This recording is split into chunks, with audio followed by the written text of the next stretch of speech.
Whenever we have a viral video, it's always about people beating women. That's right. An example is this debate I did in Uganda a few months ago. Me, I think it's fine to beat a woman. You think it's fine to beat a woman? Yes. Why? Because a woman is a punching bag? No, she's not a punching bag, but when you're dating, I start becoming too optimistic with her, and I start feeling I want to settle with her. Then she start doing some wrong things. So you're trying to discipline her? For me, I think that I'm just putting her in line. Don't you feel there's another way you could do that without being physically violent towards her? When you do something wrong, I just keep shut for several times. And when it becomes too much, I have to discipline you. Yes, the police has something to say to that. I totally object. Violence against any person is criminal in Uganda, and we have laws punishing violence. But well, he was not alone on that panel. We heard from survivors of gender-based violence as well. And today we'll take a deep dive into how far we've come in attaining a gender-equal world free of violence. But this is a global problem. In fact, 1 in every 3 women in the world has experienced GBV. And you know what's striking? Even some men admit they've committed gender-based violence against women in the past. Have you been violent towards any woman before? Yes, I did. And what did you do to the woman? We got into one misunderstanding and we fought together.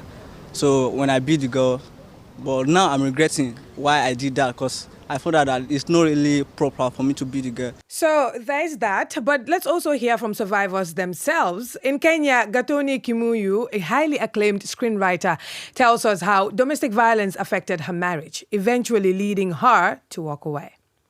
It was around 10 p.m. and I was now about to head home, and my phone couldn't stop ringing, and when I picked up, it was my husband, and he was yelling. He was really yelling, and he couldn't understand why I was out past 10 p.m. And I paid the taxi. I got out, and when I just got into the compound, all of my clothes had been thrown outside. And I started to pack my things, and he pulled me and he said, "You're not going anywhere. Get in the house." And that's the first time he beat me up. Yeah. You must have been very confused. I was very, very confused. I did not understand what was happening. That tiny bag is, see? She's grateful that I left while we were still alive. So it's a little difficult, obviously, because that's her father, but that's the reality. That's our reality. It hurts. It hurts because a lot of times when I retell this story, I have this thing in my head where I keep asking, so why didn't I leave the first time? Why didn't I leave the first time? I couldn't believe that I went through that I allowed myself to sit through the pain and the agony and all of that violence without doing anything about it.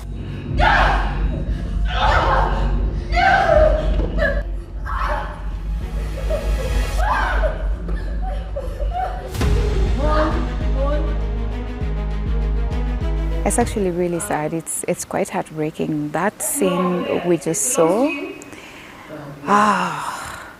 it feels like I'm reliving that moment again. Only now,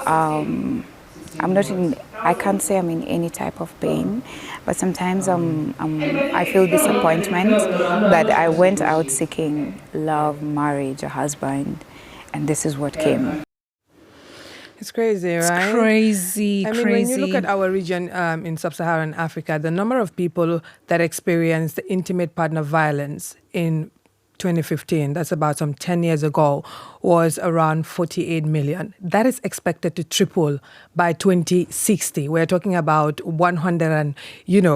40 million people can experience intimate partner violence in 2060. So it's not getting better. it's only getting worse. Yeah, and the problem comes in when people try to actually report these issues. And for example, in Kenya, we do know that from 2022 to 2025, a lot of people, because it was post-COVID, reported that they have undergone gender-based violence. And there's a lot of harmful, depictions with regards to gender-based violence from a traditional perspective. For example, in African countries, mostly bride price is seen as a way for an abuser to take advantage of you, because the man would say, oh, I've paid your bride price, then I can own you, then I can make you go through this. And women have had this problem, like they can't really get away from their marriages because they experience this kind of behavior. And a bride price is not supposed to give that kind of impression. It's more like a gift showing that you have the means to cater and care for this person. Yeah. So how long does it have to take before, something gets to be done about women? When you take the case of Uganda, we're talking about 90% of women have faced either physical or sexual violence. 90%. And you'll be surprised to know that there are laws, that are serving as a deterrent. They have their penal code. They have the Domestic Violence Act of 2010. But I was curious to know, what do the women think about these laws? And that was one question I posed to them during our debate on gender-based violence in Uganda there. Do you think the Ugandan people, have trust in the justice system? No, we do not have trust in the justice system, to be honest. In previous years, we've seen how government has been at the forefront of, victimizing women themselves. In what ways? For example, there was the Anti-Pornography Act. It was repealed, but it was also called the Miniskirt Bill. When this bill was signed into law, so many women were victims of harassment, because at that point it was looked at as, you literally going against the laws to dress the way you want. I believe the man's superiority is based on controlling women in this era, because they feel like, if I am not controlling a woman, then I'm not a man. In the Ugandan setting, we are so shameful to come forward to talk about these things, and we have that fear of judgment. Even in marriages, there are some violence that happens, like rape.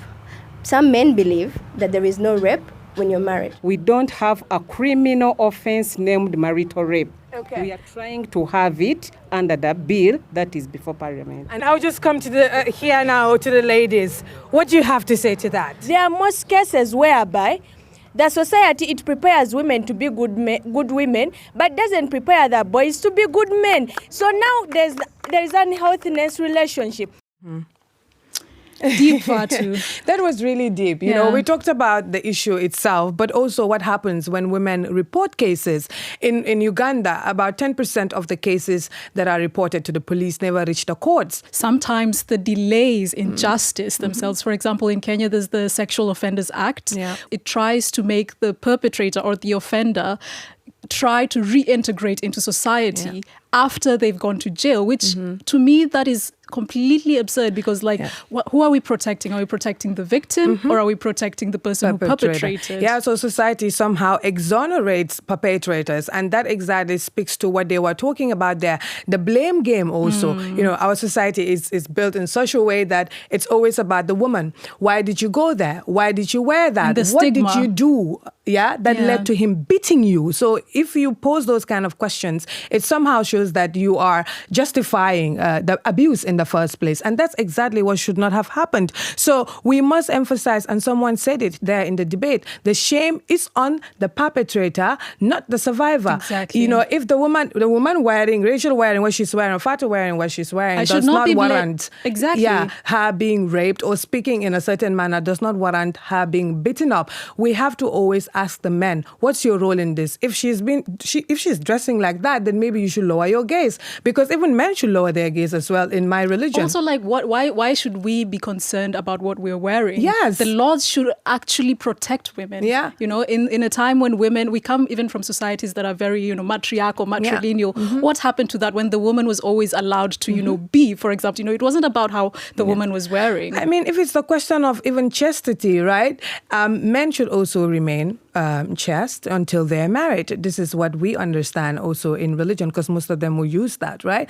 So why is it that it is okay for men to be promiscuous? Their promiscuity is somehow seen as a norm. But when women find themselves in situations, for example, they've been raped, you always have to ask them, why did you go there? Why did you do X, Y, and Z? It's so serious that women had to build safe spaces for themselves, like we see in this report here in Nigeria. And I won't be surprised. Here in the Mokoko community of Lagos, Faith Ogbonna is turning her pain into purpose. Women in this room are survivors of gender-based violence, including Faith. She has dedicated her life to educating and supporting women who feel trapped, helping them reclaim their voices.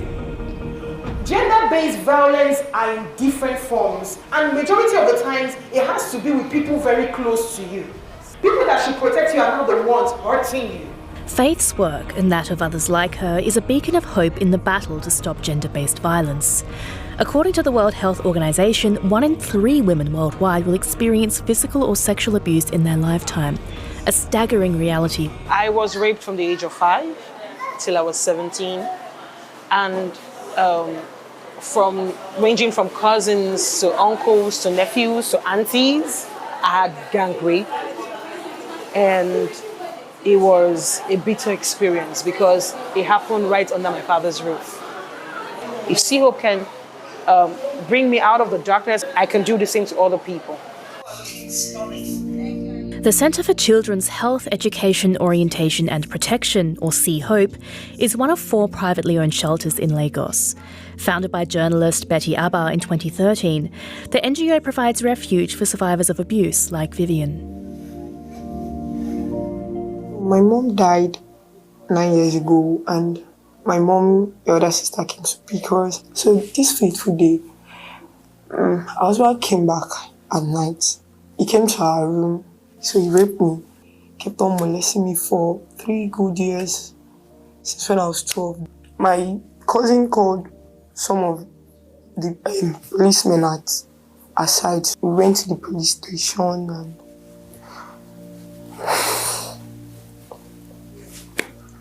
they detained him, and now he's still in the court. Many children in this community centre experience violence and trauma. They are taught skills, counselled and educated about gender-based violence. The hope is to end the cycle of violence. I want girls who are being abused to come out of their shells, out of the darkness. I want them to have a life, the life they've always dreamed of. Because in this trauma, they can't have that life. Symbolising unity and resilience, cultural dance is integrated into today's campaign for the children, drawing more children in and making it a memorable day. But the fight is far from over. Indeed, the fight is far from over, especially when you look at other countries. They have, like, for example, indigenous people in Kenya, they have their own safe spaces where men are not allowed to get in. Very good. Exactly. But this is important. Community is very important in preventing the abuse, but also supporting survivors in the first place. So, but, because this is how we're supposed to look at it. Instead of victimizing survivors and making them look like villains, we should indeed empower them and support, their stories. And we should not leave them at the mercy of perpetrators who walk freely in the streets and, amplify their voices and their own versions of their story at the detriment of these survivors. What can women do? What should we take a self-defense class? I was joking to Fatou the other day. Maybe I should go to Kung Fu and cha-cha, but this is not a laughing matter actually, because there's a Ugandan man beater that's been trending on TikTok. Yeah. So I recently started a business where I beat men. So you are in a violent relationship. This boyfriend is trying to scam you. You're confused about him. He's cheating on you. I have a group of people that I work with to beat them back into shape. Wake me up at midnight to beat a man. Please, give me the opportunity. So I have a goal. In all this, I have a goal. I want to be able to beat at least 1,000 men by 2027. No. So you see, the frustration injustice there is imminent. Like, women are taking it into their own hands now. We've seen this. I saw a video not long, a video circulating from Cameroon, actually, where a community of women came together to beat this particular man because he's known to be beating his wife all the time. And the man came out with a machete. Someone had to disarm him before the women took to, beating him again with their sticks and stones. But when we had a debate in Zambia as well on this issue of child marriage, one woman was talking, like, we need to castrate men when they rape women. So you see some of these extreme ideas that women are coming up with because somehow, somewhere, someone is not really, protecting them in the way that they should.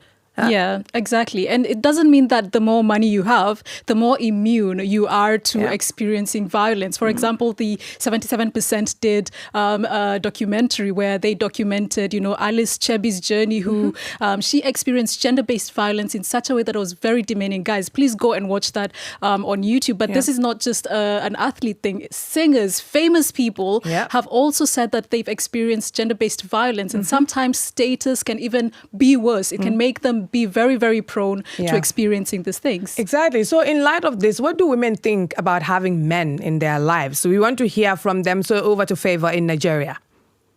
Hi Rachel, hi Fatou. Sure, I can ask some people here. So I am in Lagos, Nigeria, on the streets of Lagos, Nigeria. Hi, can I ask you a very quick question? For you personally, you would say you don't need a man. Like, let's forget what your parents say. You don't need a man. I don't. I really don't. I don't. I don't, because I'm very happy with my money, with the way I saw. No, I don't need a man for assistance. Women need men, and men need women. It goes both ways. And if you have a man, it's just like to add to your happiness or your main source of happiness. So I don't think you need a man to have a stable life per se. We both need children. The reason why there's X and Y chromosomes, we are both needed to create like a human. So it's very needed. We both need men and men need us.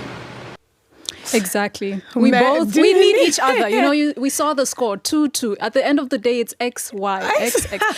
But sometimes when you look at these things, these conversations also have to involve men. Because I was looking at a TikTok video and this guy borrowed Chimamanda's idea where we should involve men in talking about these topics that involve gender-based violence. Because sometimes it's really hard when we just talk to women. We train them, we tell them, when you grow up, this is how you're supposed to be in case a man misbehaves. But we don't talk to men in the same way. This idea of when women say, oh, we don't need a man, men sometimes misinterpret it, especially in the African context, to mean that they hate us, they don't want us. But I think it's very, very different. This idea of, well, they're being brainwashed by the West. Western women have their own problems that they're dealing with. They have so many African problems. Women, we also have our own. African women have their own problems. So it will be unfair to bring these two together. We are talking about issues of FGM. Women not being able... Child marriage. Women not being able to go to school because of child marriage. So when we look at all these issues and the people perpetuating these very problems that these women are facing, you have men at the forefront of it. Absolutely. So this is what we're trying to address when we say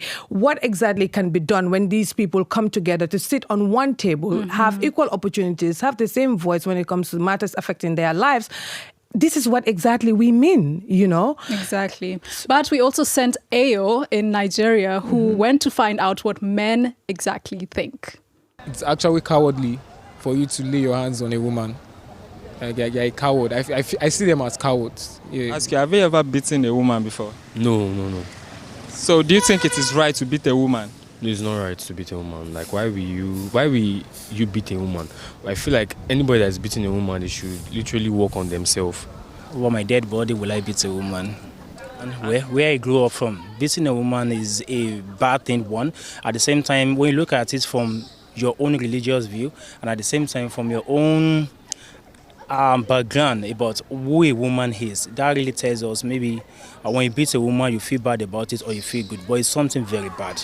Interest, a woman is just like us. So the moment you start raising your hand to beat a woman, definitely you are insulting yourself, because that's what they call gender equality. Although I'm not a pro-feminist, but I just believe in equality of rights, equality of duties, and equality of gender. Indeed, we need to incorporate men, and men also said it. It's not right to beat a woman, so do not raise your hand on a woman, especially if you're a man. But Fatou, I mean, we come from societies that have always, like I said before, matriarchal, matrilineal. Women were involved in, decision making, representation. For example, if you look at the Asante Kingdom, Queen mothers were there making choices about, what is happening in the courts, what is happening with regards to abuse and all of these things. We had Queen Zinga as well. Yeah. I mean, those are very great examples, but it's just the way that life is supposed to be. I mean, someone mentioned it, culture, religion, and it does not mean that women hate men. It is saying that women's problems to understand are very specific, and we need to look at it from a feminist lens so that the equality can be sustainable. So I think those are things we always have to look at. And we always have to joke around and say, there's African countries, obviously, that are doing well. Fatou always, likes to reference a country that we know, but I thought, there's African countries that are doing well, and Namibia is doing something different. We can do it. And yes, Namibia did. From electing its first woman president to women holding nearly half the seats in the National Assembly in Namibia, women literally rule. Who runs the world, girl? In fact, it's the only African country to rank in the top 10 of the World Economic Forum Global Gender Gap Report, thanks largely to its deliberate inclusive leadership strategy. But how did Namibia get here? On March 21st, 2025, Namibia made history by inaugurating all women in its top leadership positions. Netumbo Nandi-Ndaitwah as its first woman president. Lucia Witbooi was appointed vice president, and Sarah Kungongwela Amadila became the first woman to lead parliament. According to stats from UN Women, Namibia's National Assembly includes 44 women out of 104 members. That's 42.3% representation, and young women are also represented. Information Minister Emma Theophilus was first appointed at age 23 as deputy minister, while 32-year-old Esperance Leviando now serves as health minister. But these wins didn't happen overnight. In 2014, Namibia introduced the zebra system, a bold 50-50 gender policy adopted by the ruling party SWAPO. It requires alternating male and female candidates on party lists and leadership structures. In simple terms, it means if the woman is a minister, the man is the deputy, and vice versa, a built-in balance. At the time, analysts noted that as women gain power, they're better placed to compete for positions that are traditionally dominated by men, because politic and economic incentives shifts when representation shifts. Funny how that works. But despite this progress, challenges still remain. Out of 42 newly sworn-in National Council members, only 7 are women. It's a slight improvement of only 14% in the previous House. Representation at regional and constituency levels still lags behind. But beyond politics, there are still gaps in unpaid care and domestic work, as well as key labor market indicators such as gender pay gap and ICT skills, among others. Laws like the Married Persons Equality Act or the Communal Land Reform Act are helping dismantle long-standing inequalities, but legislation is just one step.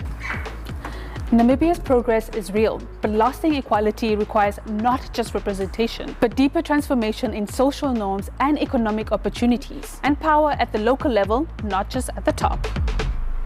I mean, I think we've passed the point where we are now even saying equality. It is to say, what are we doing about it now? Because countries are indeed doing something about it.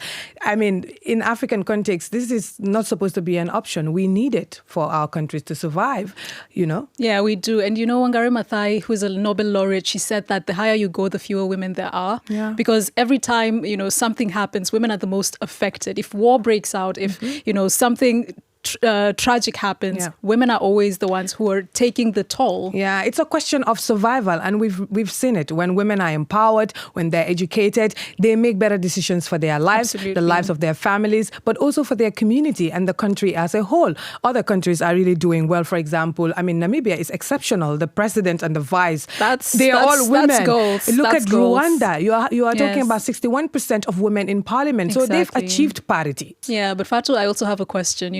What happened to the wife beater? What happened at the end? Because what happened to him? Because he was talking about a cop there.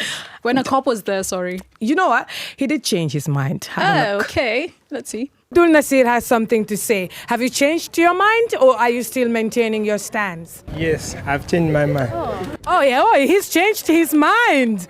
Okay. But right now, according to their opinions, I want to become a good man. Okay, that's good to know. I want her to become my friend. They even club. But you have to, impressive. ladies, you have to show us your original behaviors. And do you think communication can help in this? Yes, it's good. So now you will communicate instead of instilling fear and fighting. Yes, I can change.